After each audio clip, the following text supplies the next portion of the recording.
Welcome to Guided Spirit Conversations. I'm your host, Marla Goldberg. This podcast has been created with you in mind to acquaint you with some of the most incredible metaphysicians and spiritual leaders from around the globe who have helped others change their lives. In this interactive hour, you will be offered insights and techniques to help you make a difference in your life. Don't forget to subscribe to the show on your favorite listening platform. And here we go, on to the show. Hello, everyone. Welcome to Guided Spirit Conversations. I'm your host, Marla Goldberg, and we have another really amazing show coming down the pike today because we have back one of my dear friends, Allison Stillman. Allison is an evolutionary change-maker, author, speaker who is using ancient alchemy to transform people's lives around the world. She has been a student of aromatherapy, alchemy, and spirituality for just a short bit, 50 years or so, and has been deepening her connection to love her entire life. Her book, The Sacred Art of Anointing, was the first of its kind, and when it was published, and it continues to educate people about the ancient alchemical magic of anointing. I apologize for that. Allison's been featured in the New York Times bestsellers book, including Love for No Reason by Marcy Shimoff and More Hot Chocolate for the Mystical Soul by Ariel Ford, in addition to magazines, podcasts, global conferences, and radio shows around the world. Welcome back. Thank you so much, Marla. I'm so happy to be here with you always on any level. It's always a joy.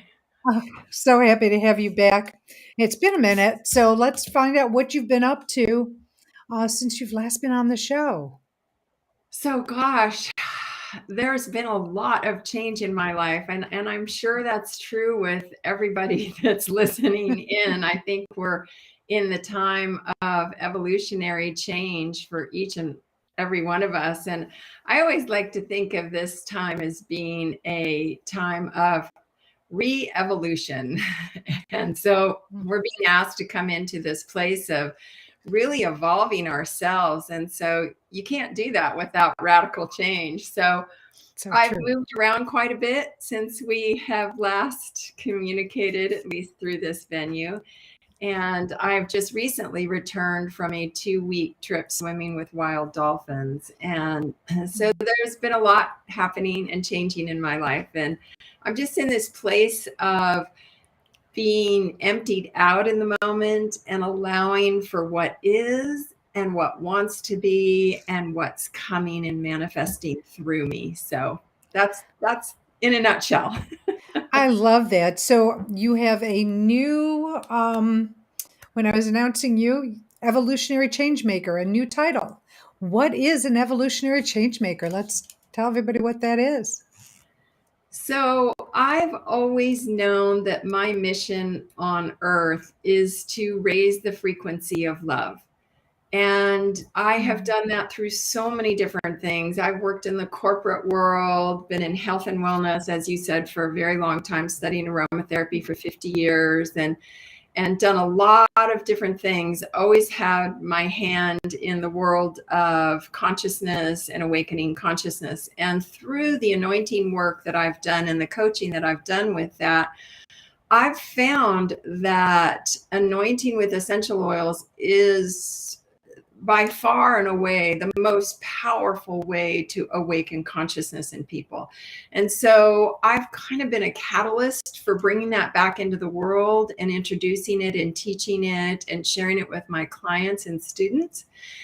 And what I have found for me personally is that because I know behind all that is to raise my own frequency and be an emblem or a spokesperson for raising our frequency of love on the planet, I do that through my own practices and through my own evolution and through letting go of things that no longer serve me and being willing to change at all times and any time that it's being asked of me, and to be willing to look at whatever it is that I need to look at within myself, let go within myself, or culture and cultivate within myself. And so I know that in order to fulfill my mission, I have to become the biggest frequency of love on the planet.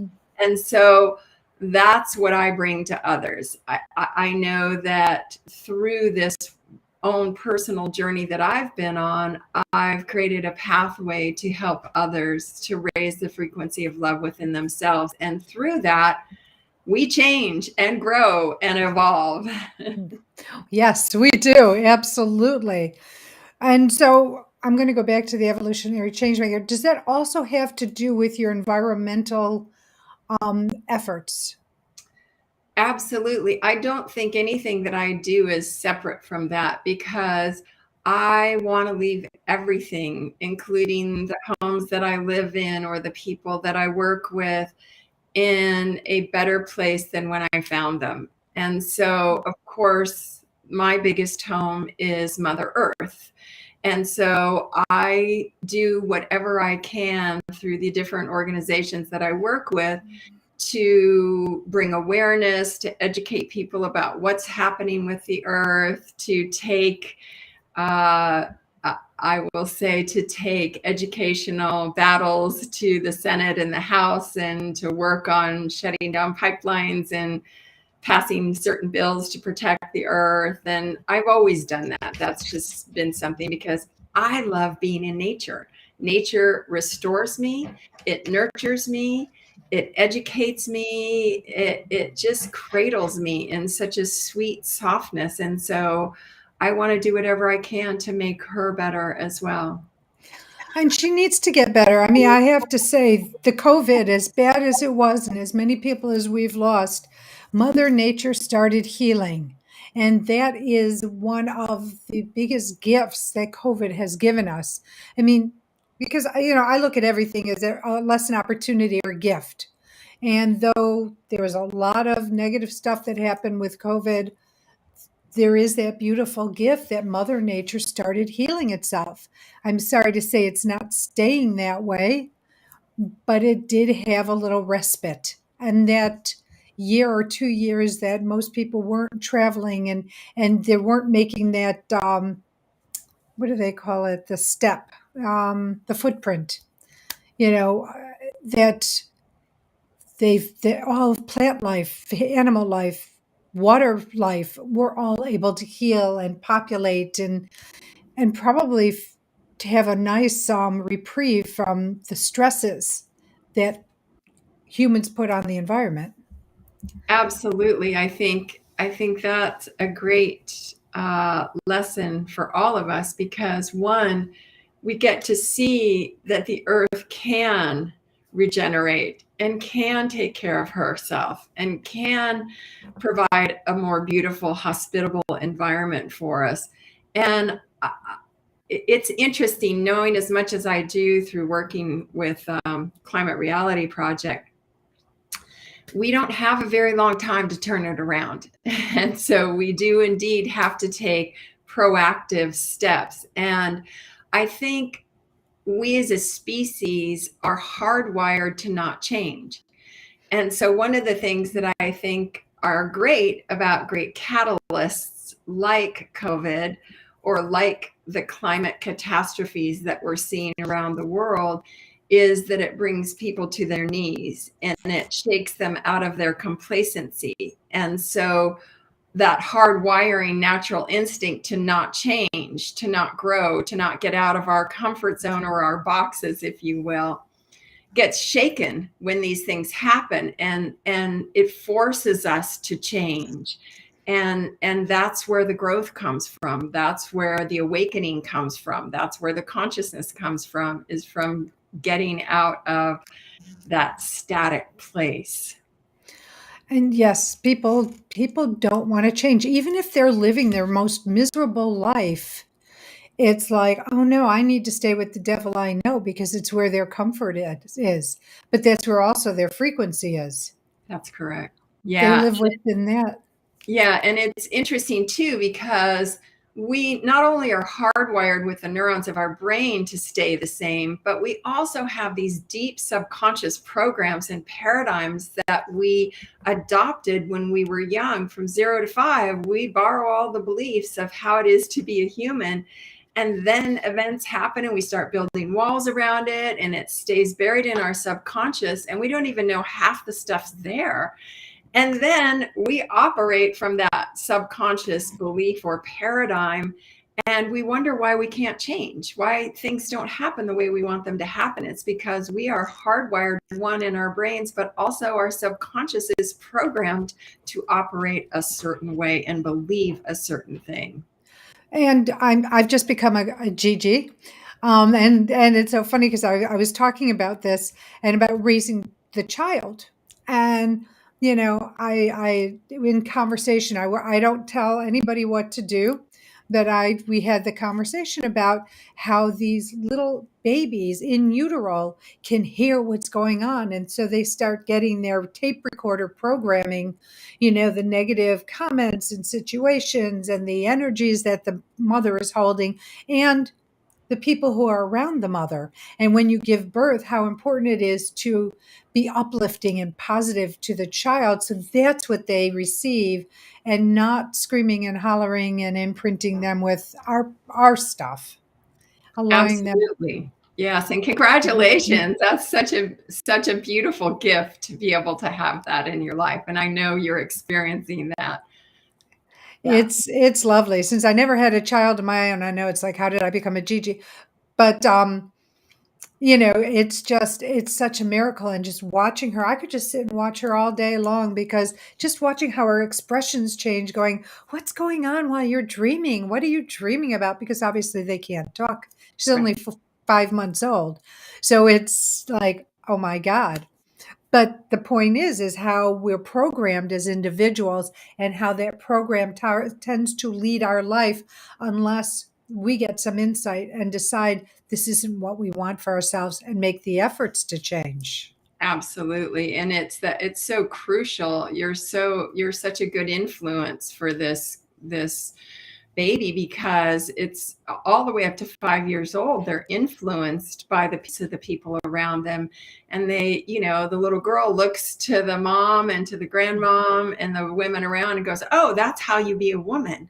Right. And then you look Yeah, to the masculine and go, oh, that's how you do the masculine and feminine. And you adopt that inside yourself, but then also in your relationship. And by the time you're 5 years old, you're cooked. You're done, right? Then you start learning about the intellect, and it start developing the intellect. And we don't spend any time on that subconscious or those belief systems. And we that's where don't. it all happens. It's so true. It is so true. And it does just lead our lives in the direction we end up going.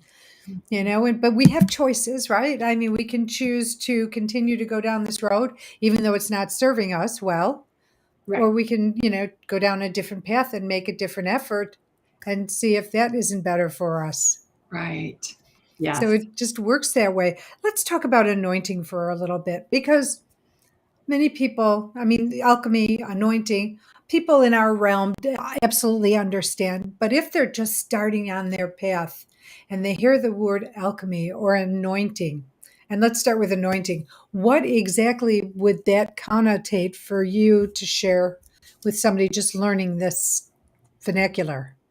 So, anointing, the very definition of anointing is to take a blessed oil or water and to rub it on someone or something in an act of consecration. And when we consecrate someone or even ourselves or even our homes, we are making or declaring that someone or ourselves or something sacred and divine. And so a very simple anointing ritual that we do ourselves, where we take an essential oil, and maybe it's just a single oil like lavender, or maybe it's a blend, or for those that are just starting out, and you just take a couple drops and you can anoint your heart and hold your hand over your heart and anoint yourself with intention, and you're making and declaring yourself sacred and divine. So what a beautiful way to start your day, just to be able to do something like that, or to do for your loved one. Maybe it's a ritual between two beloveds where you're anointing somebody else's heart and just holding your hand over their Mm. heart and seeing them and consciously acknowledging them as sacred and divine. that's a beautiful, beautiful gift we can give to ourselves and to each other. The particular body of work that I do and what my book is about came through in meditation 35 years ago.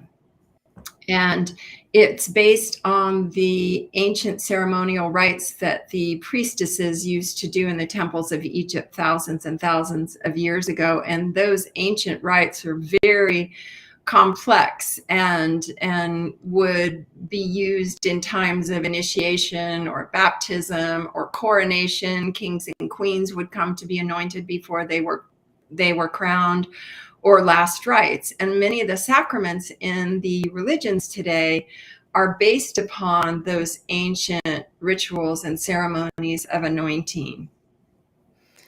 I think, yeah, I love that. And because I love the idea of anointing your heart. Do you have a saying or something that when you're doing that, when you're setting your attention and you're anointing, that you could share with the audience, that maybe if they wanted to try it, they would say, oh, this is what I say to my heart? So I'll give a very simple one that Yeah. I do in addition to the anointing, because I work with angels and archangels and have for many, many years. So I'll anoint myself and I call forth all of the angels, the masters, teachers, and guides that dwell in the highest realms to come forth and to surround me in love and light, so that nothing but love and light sticks to my field. I love that. And it's also like putting a protection around yourself for the course of the day. Absolutely. Because Yeah. you're calling on the beings on the other side of the veil to come and make sure that you're protected. Yes. And that's a beautiful way to have your heart receive some nourishment of sorts, and yet still put, call on your angels, guides, guardians. And you said it much better than I, but to protect you and to make your, move things out of the way so that you have a flow in your day. Yes. And two things with that. One is that I've done a lot of work looking at how essential oils impact the electromagnetic energy around our bodies, or aura, or electromagnetic field. And essential oils can actually reinforce the strength of that. So just using the oils will help to impact what comes in and affects you. But then also, every single person that comes to earth has a guardian angel. And they're just watching. This is a free will zone, and it's hands off unless they're asked to come and assist. So you could be going through your day and your angel could be going, oh my God, what's she doing? But unless you ask for help, they just have to stand by and watch. That's it. And it's so funny because I don't know if you ever watch my announcements or my endings, but I always say, ask your beings on the other side of the veil for what it is you need or want or desire, because otherwise they have no ability to work, or I like to say, conspire on your behalf. Absolutely. I agree So 100%. thank you for confirming that. I really appreciate that. Let's talk about alchemy, because I know alchemy is a type of magic of transformation. But what's your definition? How would you explain that to somebody who's new to this journey? So alchemy really is just it's another word for transformation, and it was used in the ancient times to originally turning lead into gold, right? And so if you apply that to your own life, to your own personal journey, it's taking where you are right now and turning, maybe it's more of a mundane existence and you want something more, and it's turning it into a more magnificent version of yourself or the life that you're creating.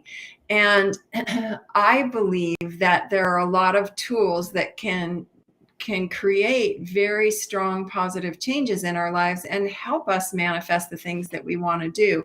There's a lot of tools, but since we were just talking about anointing, essential oils are a really powerful way to transform. And I'll give an example. I did a 2-year stint working with women in recovery in a recovery home. And it was a study and also a volunteer effort working with these women. And I'll never forget the very first time I went in to teach about aromatherapy and how it could help them mitigate some of the symptoms of, coming off hard drugs, coming out of jail, etc. And I walked into this room of about 30 women, and they've had really hard lives.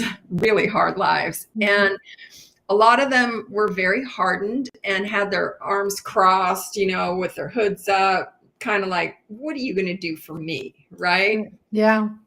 And I was there for 1 hour, and I let them smell 3 different oils. And by the end of that hour, I had women laughing. I had women crying. I had women hugging me and asking me when I could come back. And the simple act of inhaling 3 different oils impacted the emotional and behavioral centers of their brain and created change. To me, that's alchemy. That's magic. That's That's powerful. transformation, right? Yeah. And it's something that so many people, they don't have to be coming off of drugs or out of jail, but that need to be softened, that need to learn to trust and allow Yes, for their absolutely. emotional best. And one of the things that I love about aromatherapy is that because the sense of smell is the fastest way to impact the emotional and behavioral centers of the brain, just smelling a couple of oils or even a single oil can change how you feel, and it can change how you act and behave. So to me, I don't know anything that's faster or more powerful in affecting change in an individual or a group of people in such a short amount of time than aromatherapy, anointing, etc. And that is definitely alchemy, because you've transformed them, or you started to. And were the same women in there for the whole 2 years, or did you? And no, they came and went. Okay. Yeah, So got out. So, some were coming out of abusive homes and things like that. So as they got resettled, got new homes or got off probation, etc., then they graduated out of the home. So do you ever hear from any of them? Did any of them like tell you about their progress? I did hear from a couple of them. Yeah, there's a little bit of confidentiality and things Of when you go course. into those situations. So you're not really allowed to keep in touch with many of them. But yes, yeah, Nice. Very nice. And yeah. yeah, I would never ever ask you to go out of integrity by sharing confidential things, but it would be nice to say your influence, your influence through the oils has helped them maybe change the way they're wired in their brain, in the way they think about things. I can tell a lot of stories about that with clients. And then I did another study. It was a 1.5 year long study with Alzheimer's and dementia residents in a convalescent care center, which was supposedly going to be a 6-week study. But I fell in love with them all. And the caretakers kept begging me, please come back, don't stop coming, because the difference in the Alzheimer's and dementia symptoms for those residents diminished greatly using essential oils. I mean, dramatic difference. That's amazing, because from what I understand, there's something called sundowners where they get worse between like 4 and 7 or 4 and 6. Yeah. And so, did the oils also help them with their sundowner Yes. symptoms? Yes. Yes. That's And it that. helped mitigate some of the confusion and fear and combativeness. And in addition to that, because all essential oils are antiviral and antibacterial, none of the residents nor the caretakers got sick that winter. Where in the independent living section of that residential community, they all got sick. And it's because I got them diffusers, and they were diffusing oils in the morning and at night to calm them, to elate them, to bring happiness and joy to their systems. And it also had the physiological impact of killing off bacteria and viruses in the environment. So it was a win-win all the way around. I love that story. In the Sacred Art of Anointing, do you share ways for people to, like, which oils are best for this or that? Yes. Is it also like a dictionary sort of thing where it, or an encyclopedia where it gives them guidance as to what to use? A user's guide, I guess, is more like it.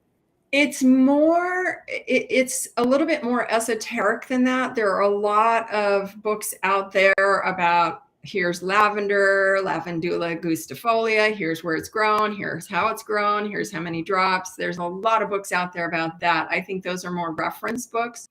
This is really more in depth on what essential oils work with musical notes, work with food types, colors for each energy center of the body to bring you into alignment and balance, and to activate all of the energy centers into a place where you can really fully move into consciousness, you can evolve, you can grow, you can change, you can transform through that art.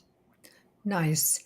And you have a book that you're giving away for free to the listeners on the show, How to Transform Your Life. Let's talk about the book, the ebook itself, and then like what it is, how it helps, and then where they can find it, knowing that it will also be in the blog. Your website will also be in the blog so people can find you. Great, thank you. So I wrote this book quite a few years ago, and it was in response to a technique that I learned. I studied with a fellow by the name of Sean Aker, who is well known for his research in the field of happiness. And I did a workshop with him, and he's a neuroscientist and was teaching at Harvard at the time, and he's gone on to write quite a few books. And one of the things that he talked about to change the neural networks of our brain is gratitude. And so what we were saying earlier is that the neurons of our brain are hardwired for negativity. And what I mean by that is, since the caveman days, we have had to look for survival and develop our survival instincts. So if we left the cave, we had to know if there was a warring tribe coming after us, or there was a thunderstorm, or there was a saber-toothed tiger that was going to get us. And we're still operating from that premise. And so we always look for the negative things in order to survive. And when you start practicing gratitude, that's a way to change the neurons from negative to look to the positive first, to go to the positive first. And if you develop a practice around that, then you're changing the neurons to look for the positive and the good, and to be grateful as a first activity, rather than always waking up and going, oh my gosh, it's raining out, oh my gosh, that kind of thing. It's like, Yep. wow, I wake up and I'm so grateful I get to wake up, right? Just simple like that. And so we're actually changing the physiology of our brains through this practice, and through working with him, as well as Bob Proctor, the late great Bob Proctor. Gratitude is the ultimate state of receivership. And so that's what this book is about. I wanted to share what I had learned from both of these mentors in my life, because it changed my life dramatically. So I want to share everything that I've learned along the way to help people change their lives and live more fulfilling lives, and raise the frequency of love inside themselves. I'll say, you speak what I speak, and I love it, because we need more of it. We definitely need people to change the way that they're thinking, because right now there is so much. I don't know if this is like the first time since like the 40s, late 30s, 40s, that we've had so much horrific negativity, interpersonal, but also politically, what's going on, and the way people are thinking and what they're justifying is just so dramatic.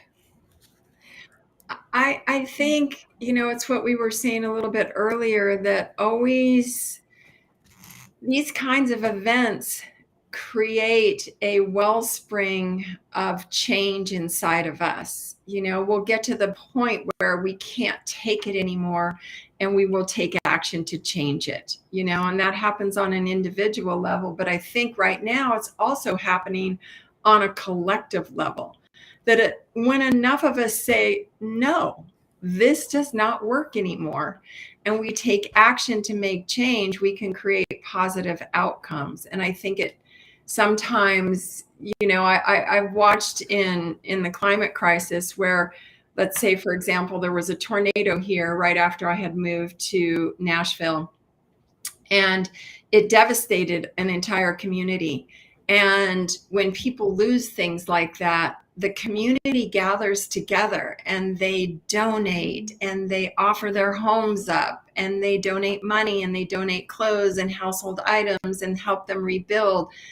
That's who we really are, right? When we go into our hearts, into a place of love and caring and compassion, that's who we as a species are and can be. And I think great change comes from great catalysts. That's a perfect way of saying it. I agree. I want to also address, you're doing conscious alchemy coaching for clients. So let's talk about what that is. So this is kind of a fun story, actually. So I've been doing the anointing in-person sessions for 35 years, where people come and they spend almost an entire day with me, and we get to the root of what's really going on and what their subconscious programming is. And then I do a lot of hands-on Reiki, sound therapy, anointing of the body to get it out of the body. And I started studying with Bob Proctor many, many years ago. And I think he was one of the greatest transformational leaders on the planet, and by far and away was the world's leading expert on the quantum science of manifestation.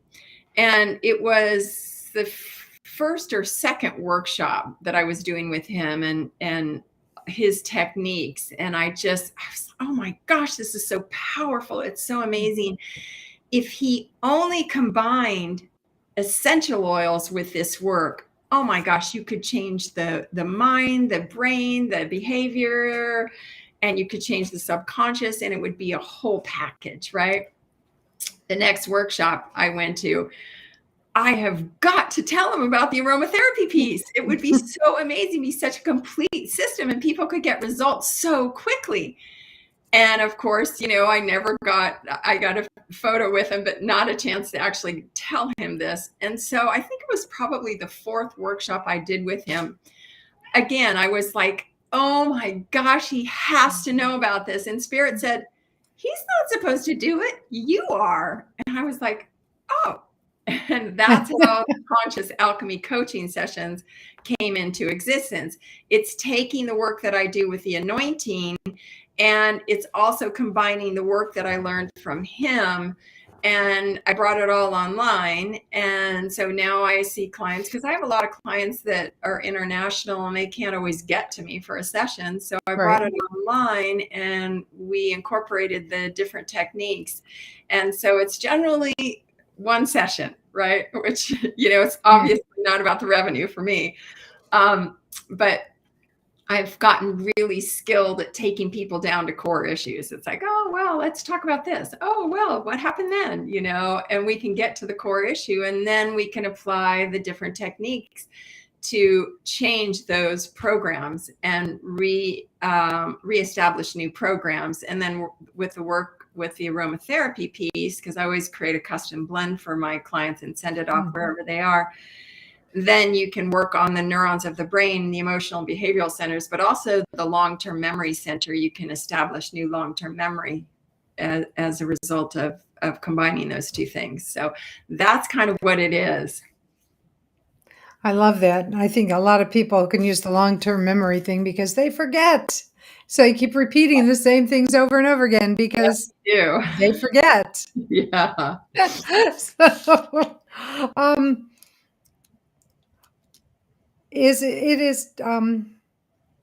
okay. So there's a question here about to protect and empower ourselves in turbulent times. What do you suggest people do for that? So what I had shared earlier about doing an invocation to call in your guardian angel, I have a much more elaborate one that I do that involves ascended masters and archangels. It takes me about 15 minutes to do that, and I don't get out of bed in the morning until I do that. Then I also anoint my body with a lot of different oils because I want that electromagnetic shield to be as strong as possible. I also meditate every day, and I chant every day, and I spend as much time in nature as I possibly can, and I do my gratitude practice as well. I have a lot of practices that I do because I'm sensitive and I'm an empath and I feel the state of the world. And again, I have to keep my frequency as high as possible, because if I want to change the frequency of love on the planet, it starts with me. And so I always do an assessment of where I'm at. And sometimes, it's a little crazy out there, and I'll lose it. And by the end of the day, it's like, okay, let's just go into the meditation room. Let's just put some more oils on. Let's put some really calming and soothing music. Maybe it's sitting out in the backyard with my cat, Those kinds of things are what I need to do to nourish myself in order to be able to give the way that I give in the world. And I think the more practices we can do right now that help sustain us and elevate us, I think it's the most important thing that we can do, because we can't give from an empty vessel. We have to fill ourselves up with the love and the joy and the happiness and peace in the many different ways that we find it. And everybody's different about what that looks like. But I have a pretty big practice just to keep myself sane. You do. It almost sounds like your day doesn't start till 11 a.m. Sometimes it doesn't. because I know what my prayer practice, how much time that takes, because I segment everything. So it's like gratitude, then this, then this, then this. So, I'll just say it takes 2.5 miles for me to say my prayers. So Yes. that's a long time. Yes. And I'm glad you brought that up. I also have been studying with Dr. Joe Dispenza, who I think is a brilliant leader for our time. Yes. And I have done a lot of his advanced week-longs, and another life-changing mentor for me who's really changed my life. And he taught me about walking meditations. And so I do that a lot when I walk around the lake. I do these walking meditations so that I walk in the frequency that I want to be in. And so I think that's a really powerful practice for us all too. And the other thing that I want to just share too, that I think is such a, actually there's two things. One is that in order to really evolve and change and grow, and, we're talking about evolutionary change-maker, right? Yeah. If you really want to evolve yourself and change from where you are and create a better life, you have to get comfortable being uncomfortable, because change is not comfortable. No, it's Nobody not. likes it. And right now we're in a pressure cooker and we're all wanting to go, no, I don't want this. No. But you got to get comfortable with it, and you got to be okay being in the void, because right now we're in the process of the breakdown, or giving birth, the gestation phase. And it's not comfortable for anybody right now. And I'm in the place of saying it's okay to not know right now. It's okay. And that's not an easy thing to do for anyone. No. So I wanted to just share that. And then there's another, this came, I don't know, maybe 6 months ago. And I'm sure everyone knows the old acronym for fear. It's false evidence appearing real, right? Yes. Well, the new one is face everything and rise. So look at what's going on, check it all out. You can read the headlines, whatever, don't get too immersed in news, and look at it and then rise above it, right? Become a higher frequency rather than that low baseline frequency of division and, all the crazy stuff that's going on. Don't hang out there, rise above it. It reminds me, and I hate to get political, but on January 6th, the people who resonated at that low vibration, they all seemed to, well, not all, but a lot of them seemed to descend on Washington, D.C. and cause all those issues and those problems. And the ones who, like you said, the frequency was higher, just stayed away from it and didn't buy into what was going on. And it's the difference in how people take things in and where they, where their vibes are Right. and what they do with them. Yeah. So I'm going to take a pause for a second because it's charity shout out time. And your charity is the Natural Resources Defense Council, or nrdc.org. So let's talk about that and why that's so near and dear to you. I know we talked a little bit about it earlier because it's your belief. So I have been an advocate for the environment since I was 18 years old, and came across was time of a lot of gill netting along the Northern California coast, and there was an incredible amount of bycatch, they call it, and there was a baby dolphin that had just been born that was still had the folds from being in its womb. It was alive. I found on the beach, and I called Marine Mammal Rescue, and this is after counting seals and birds and all kinds, hundreds and hundreds of them on the beach. And I called Marine Mammal Rescue. We were able to save the baby. And then I got the news out there, and I said, you got to watch what's happening. And then I went to Sacramento and I lobbied to get a gill net ban passed. And it started me on this whole advocacy journey. And I started doing it as an individual. And then I had the good fortune to meet the president of the Sierra Club and got involved with Sierra Club. And then NRDC came on the horizon back in 1970. And they're, in my opinion, the most powerful legal environmental organization in the world today. And they have the top law firms on their board of directors, as well as all kinds of celebrities. They have 4.5 million grassroots activists that are part of the organization. But they have such legal might that they can go up against the Navy and win. They can go up against billion-dollar copper mining consortiums who want to destroy the last remaining headwaters, right, in Alaska for wild Alaskan salmon, and they win, right? So I just have discovered that if you want to go up against big moneyed organizations, you need serious legal might. And so that's where I started putting my financial resources and my activism is into that organization, as well as a few others, but they're my primary organization to really, really make change happen. I love that. What a sad but great story, because it had a happy ending with the dolphin and wanting to protect and help the waterfowl, the wildlife, all that, in our environment in total. Yes. Yeah. It makes a huge difference. I know the earth is going to be fine.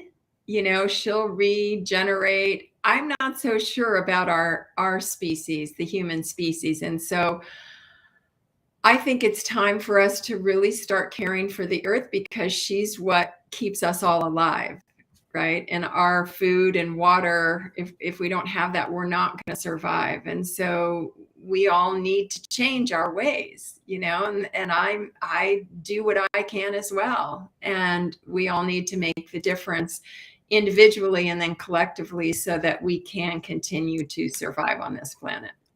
It makes, yes. And, it brings me, so I live also on the water. And so there was a duck who had, her foot is black. She can't put her weight on it. And her arm is yellow. I mean, they're still orange. And I called the waterfowl rescue. I cannot get anybody out here to help her. Oh. And, and it's like, I'll go and sneak down because they don't want you feeding the waterfowl, but I'll go down to the other condo and feed them there. And it just breaks my heart to see her, with that. And then one of my neighbors had a, statement like, oh, it'll fall off. It'll, nature will just take its course and do that. But I'm like, but she's in pain. She can't put any weight on it. And it's just a whole different way of thinking. So I had an experience very similar with a bunny in my backyard. The fellow who cuts my yard was weed eating around the edges and clipped the back of the head of a baby bunny that was about the size of my hand. And I could tell it hit some nerves because it couldn't hold its head up. And so I, held it to me, brought it inside, wrapped it in a towel, put it in a box, and was just, it was banging against the box. I started singing to it and it quieted down.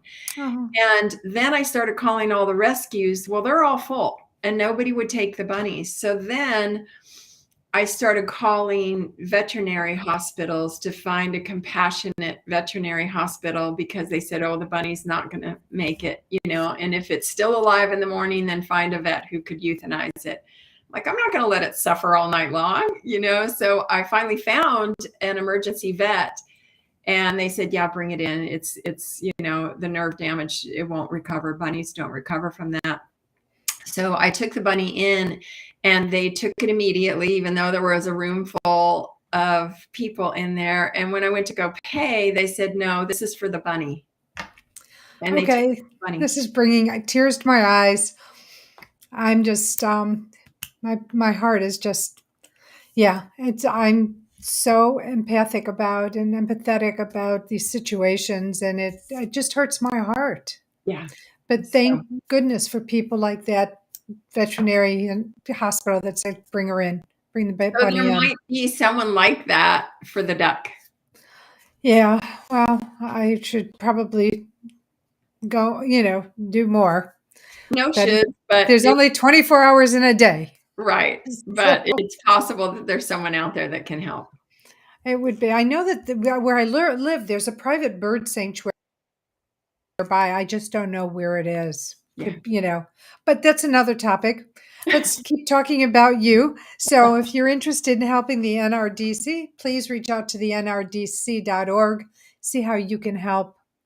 Funds, donating money is always helpful, but there might be other ways if you don't have an abundance of money at this point because we're going through a challenging financial time. See how you can help. Yeah, There's they other do ways. a lot of campaigns of just sending emails and things like that. So if you get on their email list, they send out a lot of information about petitions and things like that that individuals can do without having to donate money too. Perfect. So, Allison, we have a little bit of time left, like 7 or 8 minutes. What would you like to talk about that I have not brought up for you to discuss that you want to share? It could be anything. Yeah, I think we've talked about this a lot, but I really want to just share that because I think everyone I know in my circle anyway is going through this really dramatic evolution.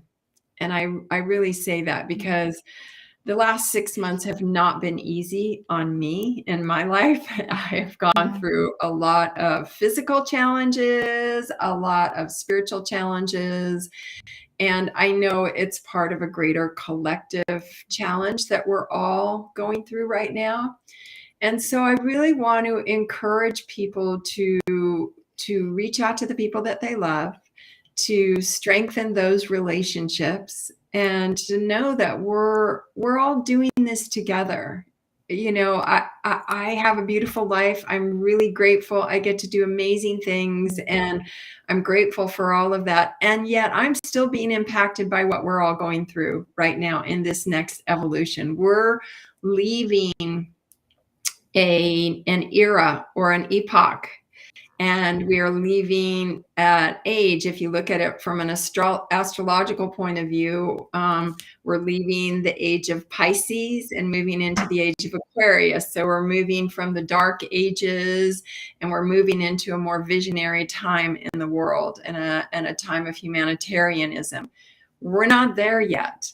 We're moving. And so that causes great turbulence, right? We're moving from, in the Hindu tradition, from a Kali Yuga, which is an age of destruction, 26,000 year cycle, into a Satya Yuga, which is a golden age, the age of enlightenment. And so the practices that I share are all about awakening, right? Becoming aware and conscious of the truth of who we really are as these divine spiritual beings having a human experience. And what I see for the future of the species is a golden age.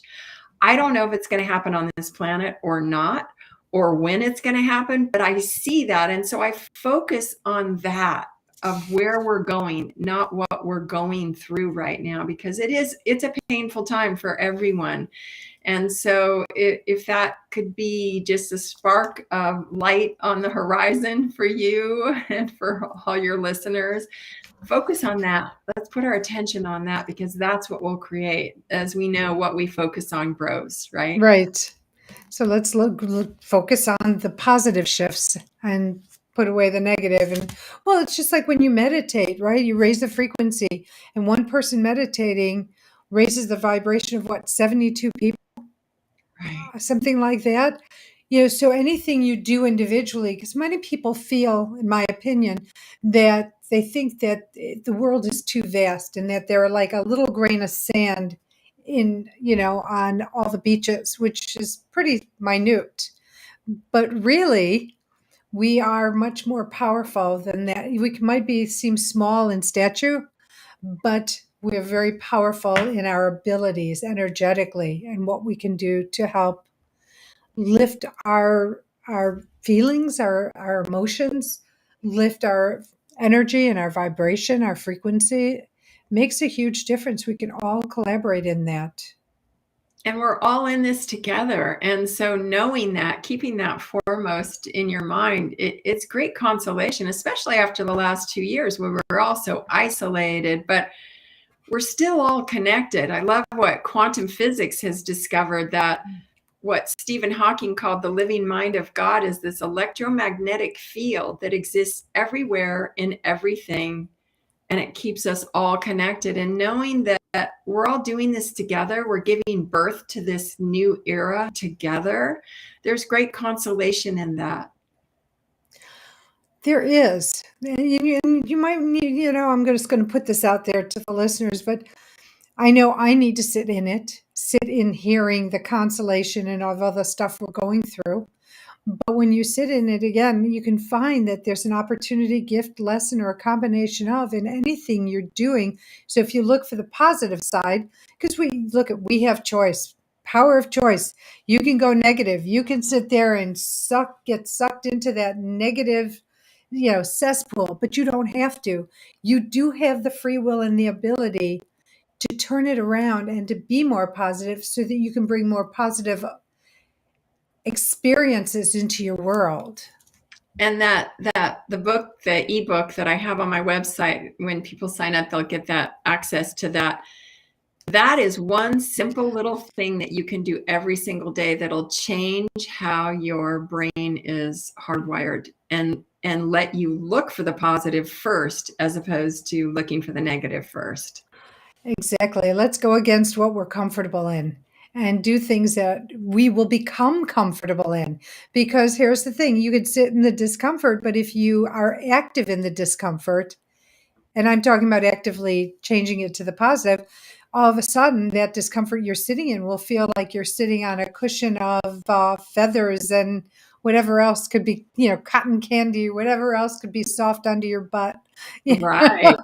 Right. I had a business coach quite a few years ago, and he said something that I so rebelled against when I first heard it. And he said, in life, you're either growing or you're declining. And I'm like, well, that's not true.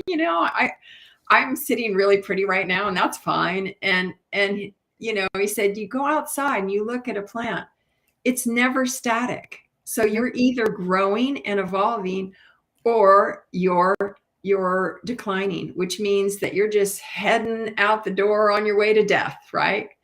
So when I really took that in and really realized the truth of that, I said, I want to keep growing. I don't care how uncomfortable it is, because I don't want to just sit back and wait to die. I mean, that made no sense to me, right? So Right. That's not what we're here for. a constant process of evolution, growth, and change. And it's not easy, But the alternative to me is like, well, It's what a even waste worse. of time. Yeah, why even come to Earth if you're going to do that? Right. Why have this experience? Because we're all brought here for an experience that's personal to us, but that's also collective because we've reincarnated in a place. We've chosen to reincarnate now to go through what we're going through. Let's make the best of it. Yes, absolutely. And complaining never helps, does it? No, it really doesn't. It doesn't do anything to change the circumstance. So, Allison, if you could leave giving one tip for people to start shifting or a saying or a quote, what might it be? I think this was a teaching that I learned from my guru many, many years ago, and that is to just be love. Oh, I love that. I love that. And the other thing I'd put on top of that, be love and be kind because kindness is love. I think they're interchangeable. When you do that, and you can nobody. I have the belief that no one could be too nice, too kind. I so agree with you. So, Yeah. Allison, as always, I am just so grateful that we were able to spend this time together sharing, you know, not all the things because I think the show isn't long enough for that, but so many of the dimensions of what you do to help your clients and what you bring to the world and help Mother Nature and this beautiful planet of ours. So, thank you so much. Thank you for the invitation. I love and adore you, Marla. It's always, Uh, always an incredible experience and conversation being with you. I feel the same. So thank you so much. And can't wait till our next talk together. I want to thank Bridget for all she does. My right hand, my left hand, just my technical guru. I am so grateful for you each and every day. I'm grateful for you, the listeners, for taking time out of your life, out of your day to be a part of the show, to uh, be a part of the show, to glean some information from these amazing people like Allison that I bring on because there's so many wonderful things that they can share with you to help you support your life, your trajectory. So thank you. And I just want to say a couple of things. If you're going to be in the Boston area next Friday on the 29th, well, it's a week from Friday on the 29th, I'll be speaking at Harvard. And if you're interested in being in the audience, please go to my website, Marla Goldberg with 2rs.com. Also go to that website if there's something I can do to be of service for you. Also, I've changed my day at the Bag Lady, so I will be back at the Bag Lady in Charlotte on Tuesday from 1 to 5, and that's at 1516 East 4th Street in downtown Charlotte. If you're in the hood, just stop by, say hello, arrange an appointment. Would love to see you, talk to you, answer any questions that you have. And as I leave you, I'm going to leave you by saying, as always, by sending you, as always, love, blessings, and gratitude. Know how grateful I am that you're in my life in whatever capacity you're in it, because not only am I your teacher, I am your student. And not only are you my student, you are my teacher. So that's anybody who you meet up with in life. We play both roles for each other. So I'm grateful for that. And if you haven't heard these words today, let me say them to you. I love you. And if you have heard them, you've heard it again. I love you, and know that if you need anything, this was taken in this conversation today. If you need some support, some help, some guidance, ask out loud, ask your beings on the other side of the veil, because they are just, chomping at the bit to help you, and they can't help you if you don't ask, because they don't have that kind of free will, not the kind of free will that we tend to have in this human form. So ask for what you need so that you can receive what you want. Okay, till next week. Take care. Love you. Stay well.